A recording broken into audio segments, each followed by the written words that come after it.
ಹುಟ್ಟಿದರೆ ಕನ್ನಡ ನಾಡಲು ಹುಟ್ಟಬೇಕು, ಮೆಟ್ಟಿದರೆ ಕನ್ನಡ ಮೆಟ್ಟಬೇಕು. ಬದುಕಿದ್ದು ಜಟಕ ಬಂಡಿ, ಇದು ವಿಧಿಯೋಗಿಸುವ ಬಂಡಿ.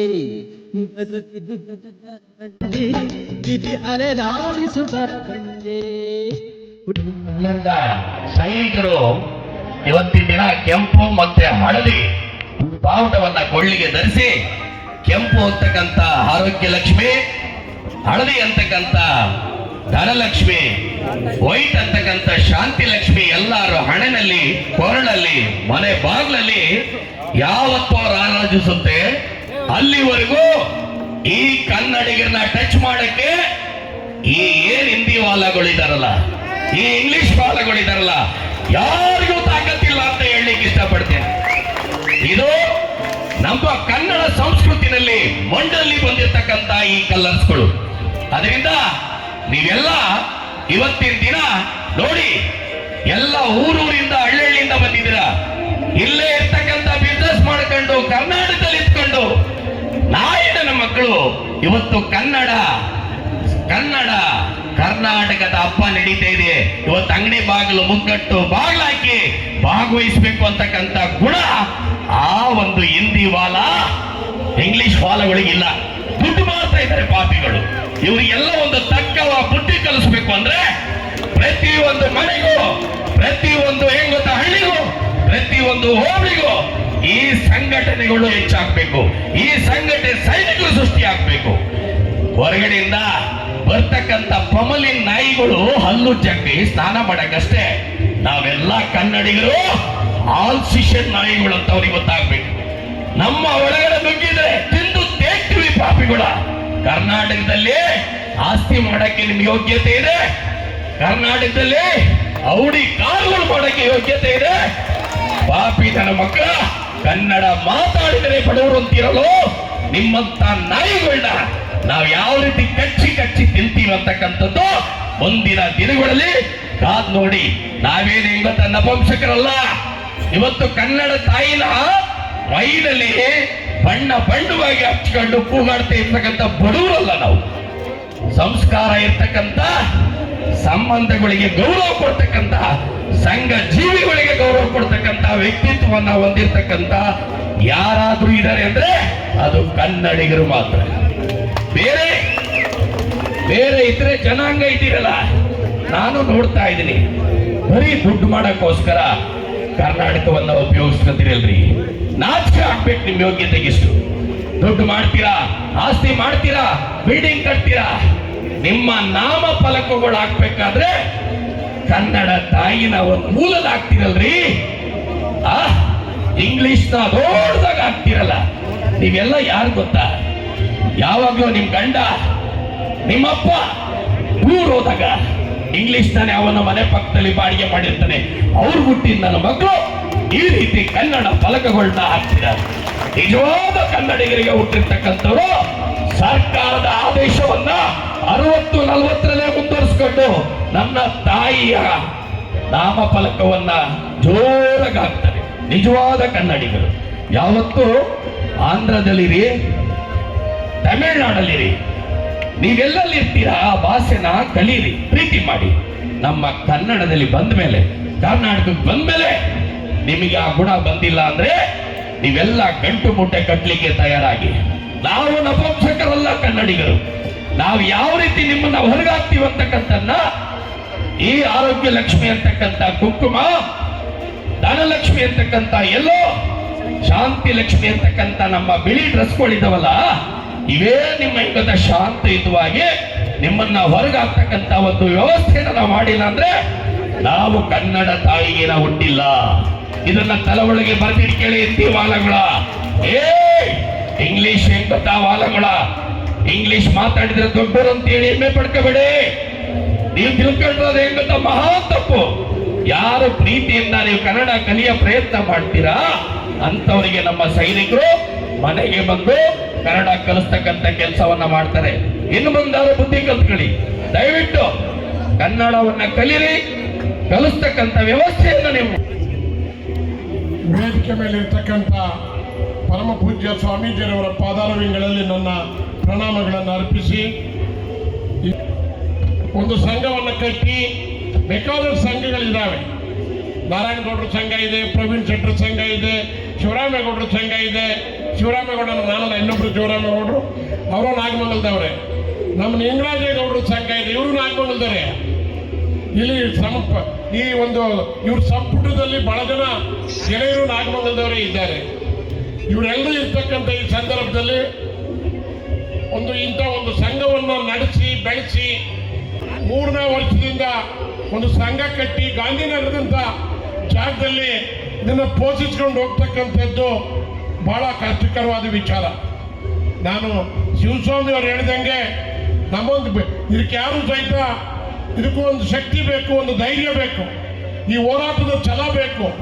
ಇವತ್ತು ಕರ್ನಾಟಕ ರಾಜ್ಯದಲ್ಲಿ ಏನೆಲ್ಲ ನಡೀತಾ ಇದೆ, ಸಿದ್ದರಾಮಯ್ಯನವರು ಮುಖ್ಯಮಂತ್ರಿ ಆದ ಮೇಲೆ ಇವತ್ತು ಕನ್ನಡವನ್ನ ಎಲ್ಲ ಕಡೆಯಲ್ಲೂ ಬಳಸಬೇಕು ಅಂತಕ್ಕಂಥ ತೀರ್ಮಾನವನ್ನ ಇತ್ತೀಚಿನ ದಿನಗಳಲ್ಲಿ ಕೈಗೊಂಡ್ರು. ಯಾಕೆ ಕೈಗೊಂಡ್ರು? ನಿಮ್ಮಂಥವರ ಹೋರಾಟದ ಫಲ ಇವತ್ತು ಕನ್ನಡವನ್ನ ಎಲ್ಲ ಭಾಗದಲ್ಲೂ ಮುಂದುವರಿಸಬೇಕು ಅಂತಕ್ಕಂಥದ್ದು. ಆದ್ರಿಂದ ಇವತ್ತು ಕನ್ನಡದ ಶಕ್ತಿ ಕೂಗಬೇಕು ಅಂತ ಹೇಳಿದ್ರೆ, ಕರ್ನಾಟಕದಲ್ಲಿ ಇನ್ನೂ ಕನ್ನಡಕ್ಕೆ ಎಲ್ಲೋ ತೊಂದರೆ ಇದೆ ಅಂತ ಹೇಳಿದ್ರೆ, ನಿಮ್ಮಂತಹ ಶಕ್ತಿಗಳಿಂದ ಇದ್ರೆ ಆ ಒಂದು ಕನ್ನಡಕ್ಕೆ ಸಂಬಂಧಪಟ್ಟಿರ್ತಕ್ಕಂಥವ್ರನ್ನ ಯಾರು ಮಾತಾಡ್ಸಕ್ ಹೋಗೋದಿಲ್ಲ. ಯಾವ ರಾಜಕಾರಣಿಗಳ ಮಕ್ಕಳು ಇಲ್ಲಿ ಬರೋದಿಲ್ಲ, ಯಾವ ಸರಿಯಾಗಿರ್ತಕ್ಕಂಥ ಇದು ಅಧಿಕಾರಿಗಳ ಮಕ್ಕಳಿಗೆ ಬರೋದಿಲ್ಲ.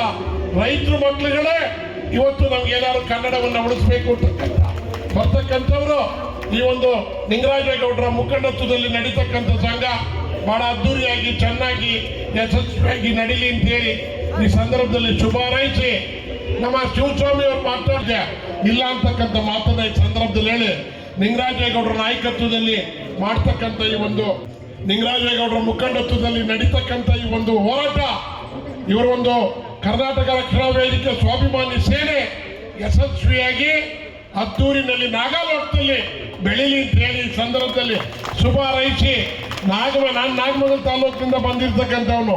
ಬಹಳ ಜನ ಇಲ್ಲಿಗೆ ಬಂದ ಮೇಲೆ ಗೊತ್ತಾಯ್ತು, ಅಣ್ಣ ನಾನು ನಾಗಮಂಗಲ. ಆಮೇಲೆ ನಿಂಗರಾಜೇಗೌಡ ಇದುವರೆಗೂ ನನಗೆ ಬಹಳ ಹುಷಾರ್ಗಾರ ನಿಂಗರಾಜೇಗೌಡ, ನನಗೆ ಗೊತ್ತೇ ಇಲ್ಲ ಇವನು ನಾಗಮಂಗಲ ಅಂತವ. ಇವ್ರ ಊರಿನಲ್ಲಿ ನಾನು ಎಲ್ಲರೂ ಪರಿಚಯ, ನಿಂಗರಾಜೇಗೌಡ ಒಬ್ಬನ್ ಬಿಟ್ಬಿಟ್ಟು ನಮ್ಮನೆ ಬರಂಗದ್ ಲೆಕ್ಕ ಹಾಕಿ.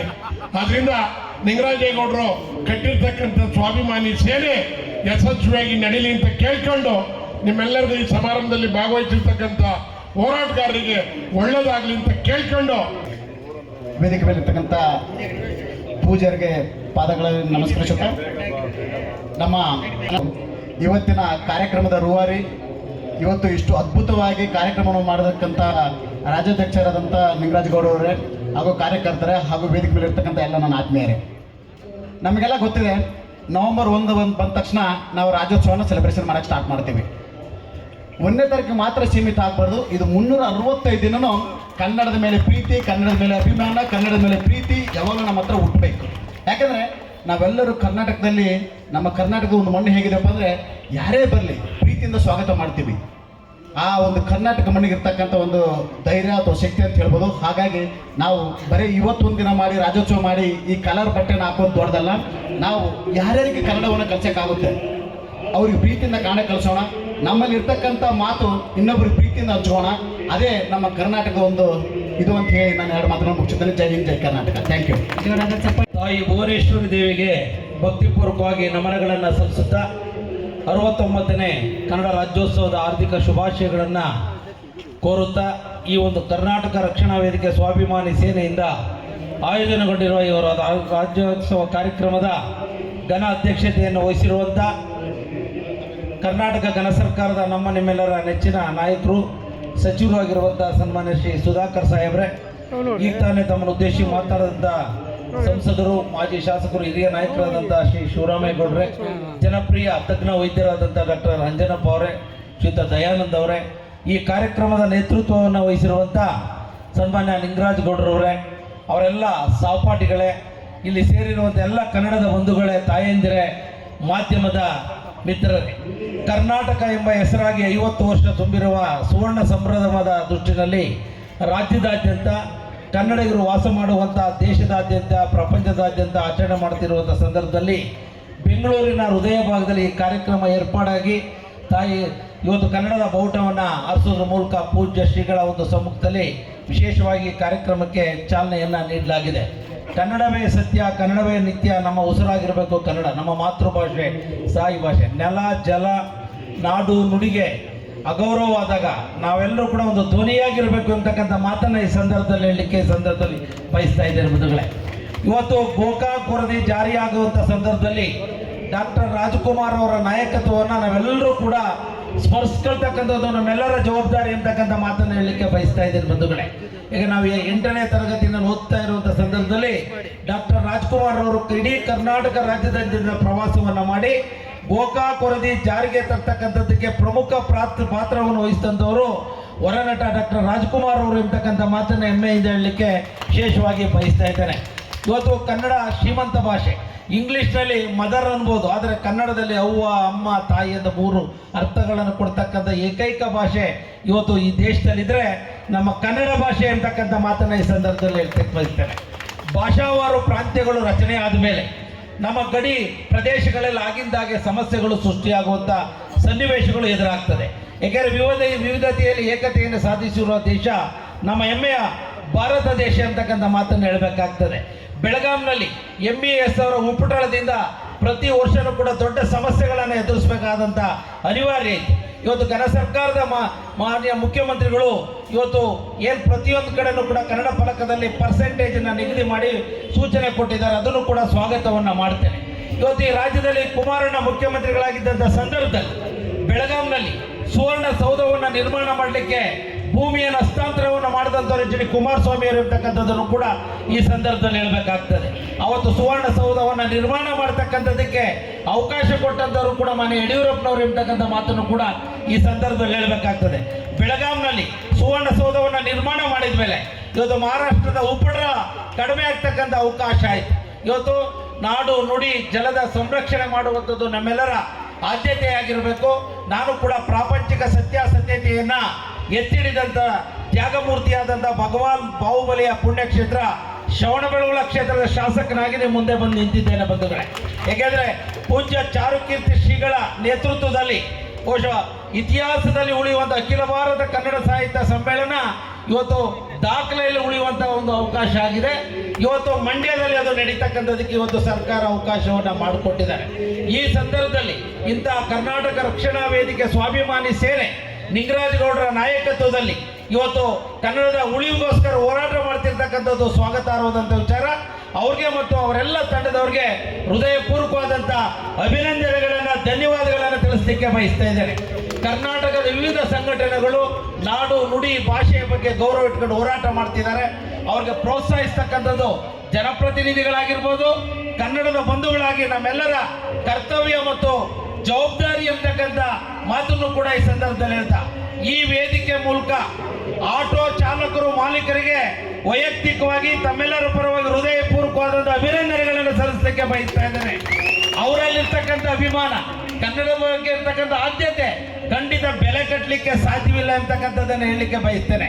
ಈ ವೇದಿಕೆ ಮೂಲಕ ಎಲ್ಲ ಶಾಲಾ ಕಾಲೇಜುಗಳ, ಖಾಸಗಿ ಇರ್ಬೋದು, ಸರ್ಕಾರಿ ಕಾಲೇಜುಗಳಿರ್ಬೋದು, ವ್ಯಾಕರಣಬದ್ಧವಾದಂಥ ಕನ್ನಡಕ್ಕೆ ಆದ್ಯತೆಯನ್ನು ಕೊಡಬೇಕು ಬಂಧುಗಳೇ.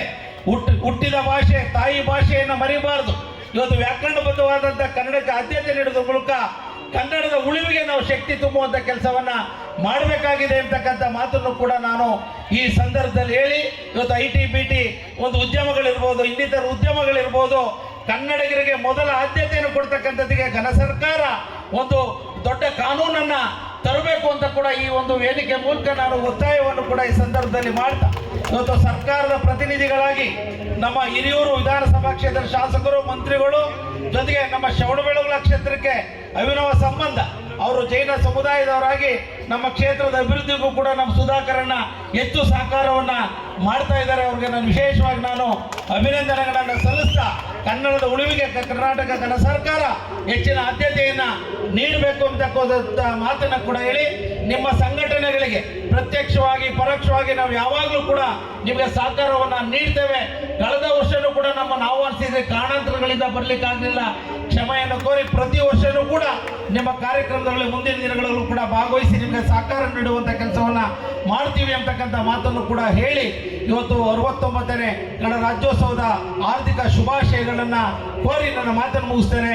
ಜೈ ಹಿಂದ್, ಜೈ ಕರ್ನಾಟಕ ಮಾತು. ರಾಜ್ಯದ ಮೂಲಗಳಿಂದ ಬಂದಿದ್ದೀರಾ, ನೀವೆಲ್ಲ ಬಂದಿರೋ ಸಂತೋಷ. ಮುಂದಿನ ವರ್ಷ ನಾವು ರಾಜ್ಯೋತ್ಸವ ಮಾಡಬೇಕಾದ್ರೆ ಇನ್ನೂ ಹೆಚ್ಚಿನ ಜನಸಂಖ್ಯೆಯಲ್ಲಿ ಬರಬೇಕು. ಗೌಡರಿಗೆ ಎಲ್ಲ ನಿಮ್ಮ ಬೆಂಬಲ ಸಹಕಾರ ಇರಬೇಕು. ಒಬ್ಬರೇ ಹೋರಾಟ ಮಾಡಿದ್ರೆ ಆಗೋದಿಲ್ಲ. ಹೋರಾಟ ಮಾಡೋದ್ರ ಜೊತೆ ಯಾವತ್ತು 4 ಜನ ಸಪೋರ್ಟ್ ಮಾಡಬೇಕು. ಹಂಗಾಗಿ ನಿಂಗೆ ಒಬ್ಬರು ಪಾಪ ತುಂಬಾ ಹೋರಾಟ ಮಾಡ್ತಾ ಬರ್ತಾ ಇದ್ದಾರೆ. ನಾನು ಕೂಡ ಅವ್ರ ಬಗ್ಗೆ ಕೇಳ್ತಾನೆ ಇದ್ದೇನೆ. ಇದ್ರ ಜೊತೆಗೆ ಅವರು ಮಕ್ಕಳಿಗೆಲ್ಲ ಪ್ರೋತ್ಸಾಹಧನ ಕೂಡ ಮಾಡ್ತಾ ಇದ್ದಾರೆ. ಕನ್ನಡ ಸೇವೆ ಮಾತ್ರ ಅಲ್ಲದೆ ಈ ಪ್ರೋತ್ಸಾಹಧನ ಮಾಡೋದು, ಹೋದ ಮಕ್ಕಳಿಗೆ ನಾವು ಸರ್ಕಾರಿ ಮಕ್ಕಳಿಗೆಲ್ಲ ಸಹಾಯ ಮಾಡೋದು, ಈ ನಿಟ್ಟಿನಲ್ಲಿ ನೀವು ಹೋರಾಟ ಮಾಡೋದು ಇನ್ನೂ ಒಳ್ಳೆಯದು. ಬರೀ ಕನ್ನಡ ಪರ ಮಾತ್ರ ಅಲ್ಲ, ಕನ್ನಡ ಕಲಿಯುವ ಮಕ್ಕಳು ಕೂಡ ಸಹಾಯಧನವನ್ನು ಕೊಟ್ಟವರು ಮಾಡ್ತಾ ಇದ್ದಾರೆ. ಇಂಥ ನಮ್ಮ ಗೌಡರಿಗೆ ಮೊದಲನೇದಾಗಿ ತಮ್ಮೆಲ್ಲರಿಗೂ ಸಹ ಕನ್ನಡ ರಾಜ್ಯೋತ್ಸವದ ಶುಭಾಶಯಗಳನ್ನು ಹೇಳಲಿಕ್ಕೆ ಬಯಸ್ತೇನೆ. ಈಗಾಗಲೇ ವೇದಿಕೆ ಮೇಲಿರ್ತಕ್ಕಂಥ ನಮ್ಮ ಹಿರಿಯರಾಗಿರ್ತಕ್ಕಂಥ ಮಾರ್ಗದರ್ಶಕರು ಆಗಿದ್ದಂಥ ಶಿವರಾಮಯ್ಯನವರು ಮಾತಾಡಿದ್ದಾರೆ. ಹಾಗೆ ನಮ್ಮ ಸ್ನೇಹಿತರು ಶ್ರವಣಬೆಳಗೊಳ ಶಾಸಕರಾಗಿರ್ತಕ್ಕಂಥ ಬಾಲಣ್ಣವರು ಮಾತನಾಡಿದ್ದಾರೆ. ನಾನು ಹೆಚ್ಚು ಮಾತನಾಡಲಿಕ್ಕೆ ಹೋಗೋದಿಲ್ಲ. ಕನ್ನಡ ಇವತ್ತು ಎಲ್ಲ ಕನ್ನಡಿಗರ ಮೇಲೆ ದೊಡ್ಡ ಜವಾಬ್ದಾರಿ ಇದೆ. ಎಲ್ಲರೂ ಸಹ ಕನ್ನಡವನ್ನು ಉಳಿಸಿ ಬೆಳೆಸಬೇಕಂತಕ್ಕಂಥ ಮಹತ್ತರವಾಗಿರ್ತಕ್ಕಂಥ ಜವಾಬ್ದಾರಿ ನಮ್ಮ ನಿಮ್ಮ ಮೇಲೆ ಎಲ್ಲ ಇದೆ ಅನ್ನೋದನ್ನು ಈ ಸಂದರ್ಭದಲ್ಲಿ ಜ್ಞಾಪಕ ಮಾಡಿಕೊಳ್ಳಿಕ್ಕೆ ಬಯಸ್ತೇನೆ. ಏನು ಕರ್ನಾಟಕದ ಏಕೀಕರಣಕ್ಕೆ, ಕನ್ನಡದಕ್ಕೆ ಉಳಿಸಲಿಕ್ಕೆ ಕರ್ನಾಟಕ ರಾಜ್ಯವನ್ನು ನಾಮಕರಣ ಮಾಡಿದಂಥ ಸನ್ಮಾನ್ಯ ಡಿ ದೇವರಾಜ ಅರಸರವರನ್ನು ಈ ಸಂದರ್ಭದಲ್ಲಿ ನಾನು ಜ್ಞಾಪಕ ಮಾಡಿಕೊಳ್ಳಿಕ್ಕೆ ಬಯಸ್ತೇನೆ. 1973ರಲ್ಲಿ ಮೈಸೂರು ರಾಜ್ಯ ಇದ್ದದನ್ನು ಕರ್ನಾಟಕ ರಾಜ್ಯ ಅಂತ ನಾಮಕರಣ ಮಾಡಿ ದೇವರಾಜ ಅರಸರವರು ಕನ್ನಡಕ್ಕೆ ಒಂದು ವಿಶೇಷವಾಗಿರ್ತಕ್ಕಂಥ ಸ್ಥಾನವನ್ನು ಕೊಟ್ಟಿರ್ತಕ್ಕಂಥದ್ದು ನಮ್ಮ ಮುಂದೆ ಇರ್ತಕ್ಕಂಥ ಇತಿಹಾಸ. ಇಂಥ ಸಂದರ್ಭದಲ್ಲಿ ಸನ್ಮಾನ್ಯ ಸಿದ್ದರಾಮಯ್ಯ ಸಾಹೇಬರು, ಡಿ ಕೆ ಶಿವಕುಮಾರ್ ಅವರು ನಮ್ಮ ಸರ್ಕಾರ ಬಂದಾಗ 13ರಿಂದಲೂ ಸಹ ಮೊದಲನೇ ಸಾರಿ ಮುಖ್ಯಮಂತ್ರಿ ಆದಾಗಲೂ ಸಹ ಮುಖ್ಯಮಂತ್ರಿಗಳು ಎಲ್ಲ ಕಡತಗಳನ್ನು ಕನ್ನಡದಲ್ಲಿ ಬರೆಯೋದ್ರ ಮೂಲಕ, ಕನ್ನಡದಲ್ಲಿ ಸಹಿ ಮಾಡೋದ್ರ ಮೂಲಕ ಕನ್ನಡಕ್ಕೆ ಹೆಚ್ಚಿನ ಪ್ರಾತಿನಿಧ್ಯವನ್ನು ಅವರೇ ಮಾಡ್ತಾ ಇರ್ತಕ್ಕಂಥದ್ದು ನೀವೆಲ್ಲ ನೋಡಿದ್ದೇವೆ ಅಂತ ನಾನು ಭಾವಿಸ್ತೇನೆ. ಇಂಥ ಒಂದು ಸಂದರ್ಭದಲ್ಲಿ ನಮ್ಮ ಕರ್ನಾಟಕ ರಕ್ಷಣಾ ವೇದಿಕೆ ಸ್ವಾಭಿಮಾನಿ ಸೇನೆ ಶಿವಸ್ವಾಮಿಯವರು ಕನ್ನಡವನ್ನು ಉಳಿಸ್ತಕ್ಕಂಥ, ಈಗಲೇ ಜಾಗೃತಿ ಮಾಡ್ತಕ್ಕಂಥ ಕೆಲಸವನ್ನು ಮಾಡ್ತಿರ್ತಕ್ಕಂಥದ್ದು ತುಂಬ ಉಪಯುಕ್ತವಾಗಿರ್ತಕ್ಕಂಥ ಮಾತನ್ನು. ಅದೇ ರೀತಿಗೆ ನಮ್ಮ ದಯಾನಂದವರು ಚೆನ್ನಾಗಿ ಹೇಳಿದರು, ಬರೀ ಕನ್ನಡ ರಾಜ್ಯೋತ್ಸವ ಸಂದರ್ಭದಲ್ಲಿ ಮಾತ್ರ ನಾವು ಕನ್ನಡವನ್ನು ಜ್ಞಾಪಕ ಮಾಡ್ಕೊಳ್ಬಾರ್ದು ಮಾತನ್ನು ಈ ಸಂದರ್ಭದಲ್ಲಿ ಹೇಳಿ, ವೇದಿಕೆ ಮೇಲೆ ಭಾಳಷ್ಟು ಜನ ಕನ್ನಡ ಅಭಿಮಾನಿಗಳಿದ್ದಾರೆ. ಇಲ್ಲಿರ್ತಕ್ಕಂಥ ಎಲ್ಲರೂ ಸಹ ಕನ್ನಡದ ಅಭಿಮಾನಿಗಳಿಗೆ ನಾನು ಹೆಚ್ಚು ಮಾತನಾಡಿದೆ. ಸುರೇಶ್ ಗಾಂಧಿ ಅವರು ಬೇಗ ಬರಬೇಕು. ತಮ್ಮೆಲ್ಲರಿಗೂ ನಮಸ್ಕಾರ ಮಾಡಿ ನನ್ನ ಮಾತನ್ನು ಮುಗಿಸ್ತೇನೆ. ಜೈ ಹಿಂದ್, ಜೈ ಕರ್ನಾಟಕ ಮಾತು.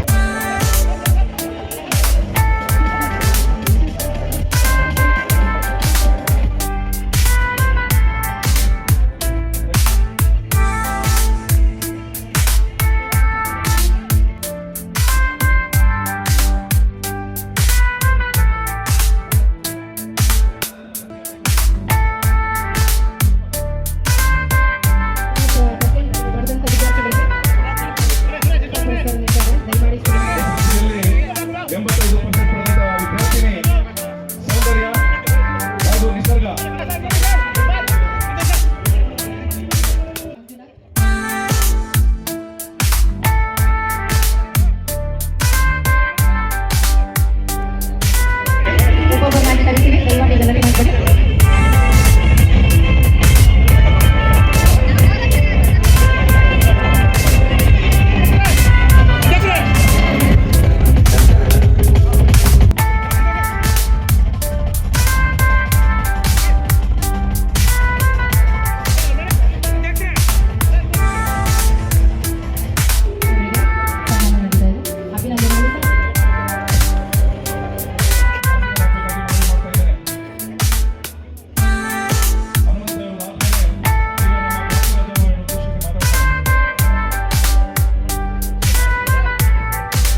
ಡೆಡಿಕೇಶನ್ ಆಗಿ ಉತ್ಸವ ಆಗಲಿ ಅದರಲ್ಲಿ ಬೇರೆ ಬೇರೆ ಕಾರ್ಯಕ್ರಮಗಳಲ್ಲಿ ಕನ್ನಡನ ಎತ್ತಿ ಹಿಡಿಯುವಂತ ಕಾರ್ಯನ ಮಾಡಿರೋದ್ರಿಂದ ನಾವು ಅವ್ರಿಗೆ ಚಿರಋಣಿಯಾಗಿರೋದು. ಹಾಗೂ ನಮ್ಮ ಕರ್ನಾಟಕದ ಎಲ್ಲ ವಚನ ವೇದಿಕೆಗಳು ಈ ತರ ಮಾಡ್ಕೊಂಡು ಮುಂದೆ ಬರಲಿ ಅಂತ ಹೇಳಿ ಒಂದು ಆಶೀರ್ವಾದದಿಂದ ಹಾಗೂ ಗುರುಗಳ ಮಾರ್ಗದರ್ಶನದಿಂದ ಇವರಿಗೆ ಮುಂದೆ ಹೋಗಬೇಕು ಅಂತ ಹೇಳಿ ನನ್ನ ಮಾತು.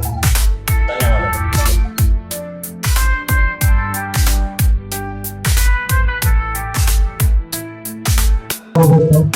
ನಮ್ಮ ಸಹಕಾರ ಯಾವಾಗಲೂ ಯಾವಾಗಿರುತ್ತೆ.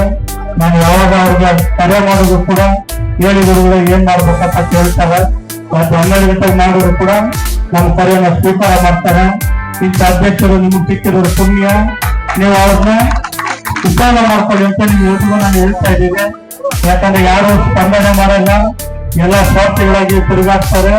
ಅದರಿಂದ ನಿಸ್ವಾರ್ಥ ಸೇವೆ ಮಾಡ್ತಾ ಇದ್ದಾರೆ ಅವರು.